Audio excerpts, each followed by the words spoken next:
आसपास के थानों की को बुला के टीम बनाई। डीएसटी और सीएसटी को हमने बुलाया। प्रदीप अपना मोबाइल बेच के आ रहा था आरोपी, और आते टाइम में इसको आकाश ने बुली किया। ये किसी और को मारने के लिए ये पिस्टल खरीदी गई। हमें करीब 3:15 के करीब एक इत्तला मिली थी कि जो हमारा प्रताप नगर जो थाना एरिया है, इसका हुडको चौराहे के आसपास माजिसा टी स्टॉल करके एक चाय की दुकान है, वहाँ पे फायरिंग की इंसिडेंट हुआ है। तो हमने वहाँ तुरंत हमारा एसएचओ अपनी टीम के साथ में गया, और जाते ही वहाँ पे देखा तो एक आकाश राव करके एक बंदा था जिसके पैर पे गोली की के मार्क्स निशान थे। उसको तुरंत हमने एमडीएम हॉस्पिटल में रेफ़र किया।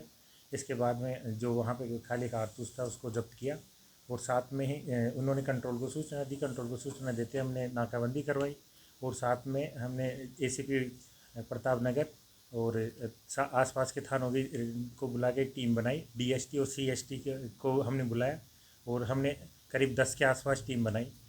जैसे ही हमने टीम बनाई तो उसके बाद में हमारी इन्वेस्टिगेशन चालू हुई। एक टीम ने हमारा सीसीटीवी कैमरे वगैरह चेक किए, एक ने कंट्रोल रूम में जाके वहाँ पे जो अभय कमांड सेंटर थे वहाँ से कैमरे चेक किए, और कैमरे चेक करने के अलावा हमारी जो मुखबिरी की सूचना थी उसको भी हमने एक्टिव किया।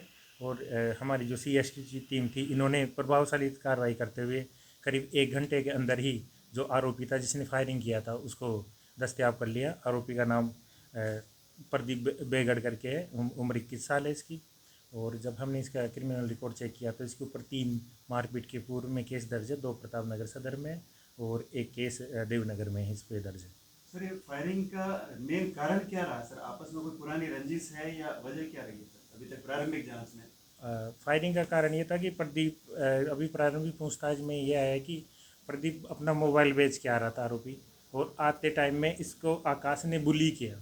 और चूंकि प्रदीप के भाई जिसका नाम दशरथ है, डीकेवी बोलते हैं उसको, उसका और आकाश का झगड़ा चल रहा था। करीब 1.5 साल पहले आकाश ने दशरथ के साथ में मारपीट करी थी।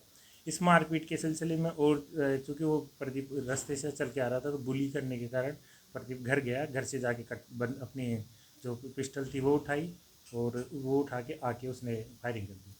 सर, एक चर्चा ये भी चल रही थी कि किसी और को मारने का जो है इरादे से जो है ये पिस्टल ली गई थी, लेकिन ये घटना हुई और इसमें जो है इसने इस पे फायरिंग कर दी। क्या ये कितनी है सर इसमें सच्चाई? जी, अभी आपकी बात हम भी उसी अनुसंधान में हैं कि किसी और को फायरिंग की बात हमारे सामने भी आई है। किसी और को मारने के लिए ये पिस्टल खरीदी गई थी।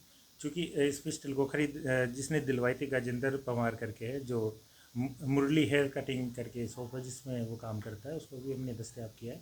और जिससे उसने दिलवाई है उस विक्रम गलतानी करके जो ऑलरेडी जेल में है, किसी लूट के प्रकरण में उसको जेल में है। तो उसने इनको 24,000 में पिस्टल दिलवाई है, और उनका इरादा किसी को तीसरे बंदे को मारने का था, जिसकी हम जांच कर रहे हैं कि वो कौन था जिसको मारने के लिए उन्होंने ओरिजिनली पिस्टल खरीदी थी। तो ये जांच का विषय है, बाकी चीज़ें जांच के बाद में क्लियर हो पाएगी।